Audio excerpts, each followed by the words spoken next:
Okay, Indian cartoon और Japanese anime दोनों ही बहुत अच्छे एनिमेशन हैं, बट इंडिया में एनिमे जैसे नरूटो, वन पंच मैन और डेथ नोट जैसे एनिमेशन क्यों नहीं दिखाए जाते? और इंडियन कार्टून क्यों हमेशा एनिमे से आगे रहता है? और इंडियन गवर्नमेंट एनिमे को क्यों बंद कर रही है?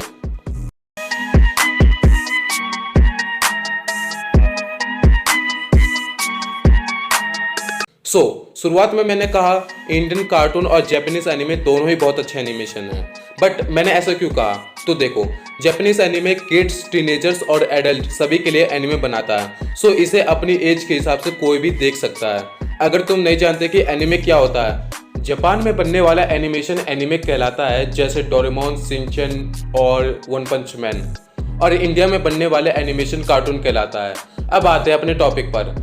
इंडियन एनिमेशन कंपनी सिर्फ बच्चों पर टारगेट करते हैं, जैसे 2 साल से 15 साल। सो इसे सिर्फ बच्चे ही देखेंगे। अब ऐसा क्यों कहा? तो देखो, problem with Indian cartoons. Example के लिए हम इंडिया का टॉप बेस्ट कार्टून लेते हैं। ढोलकपुर में कोई खतरा आता है, इंद्र वर्मा डर जाता है, भीम लड्डू खाता है और दुश्मनों को पेल देता है। और सारे एपिसोड इसी कॉन्सेप्ट को फॉलो करते हैं, और यही कॉन्सेप्ट दूसरे कार्टून जैसे मोटू पतलू में भी यूज किया हुआ पता चलता है। फुरफुरी नगर में जॉन द डॉन आतंक फैलाता है, मोटू समोसे खाता है और जॉन को धो देता है, और ये बच्चों के लिए ऑसम है, लेकिन टीनेजर्स के लिए टट्टी है। अब मैंने ऐसा क्यों कहा? तो देखो, टीनेजर्स को चाहिए emotion, story line, suspense, action और रियलिस्टिक्स, जिससे वह अपनी लाइफ को कनेक्ट कर सके। वही जापानीज एनिमे की बात करें तो इसमें बहुत तगड़ी स्टोरी लाइन, इमोशन, सस्पेंस होती है, जो टीनेजर्स और एडल्ट लोगों के लिए काफ़ी औसम होती है। एग्जाम्पल के लिए तुम वन पंच मैन और पोकेमॉन को देखो, इसमें स्टोरी, सस्पेंस और इमोशन कूट कूट कर भरा है, जो बहुत इंटरेस्टिंग होता है। अब ऐसा नहीं है कि इंडियन एनिमेशन कंपनी ऐसे एनिमे जनरेट नहीं कर सकते। इंडिया में टैलेंट की कमी है क्या? अगर तुम आरजी बकेट लिस्ट देखते हो तो तुम अच्छी तरह से जानते हो कि ये इंडिया का टॉप एनिमेटर है, जो बिना किसी दूसरे की हेल्प लिए खुद एनिमे बनाता है। तो क्वेश्चन ये है कि इंडियन एनिमेशन कंपनी इतने अच्छे एनिमे क्यों नहीं बनाता? तो देखो, इसके 2 रीज़न है। पहला रीज़न है बजट। हमारी इंडियन एनिमेशन कंपनी को कम बजट में ज़्यादा आउटपुट जनरेट करना पड़ता है, सो इसलिए क्वालिटी से ज़्यादा क्वांटिटी पर फोकस किया जाता है, जिससे हमें ये टट्टी दिखाई जाती है। दूसरा आता है पर्सपेक्टिव।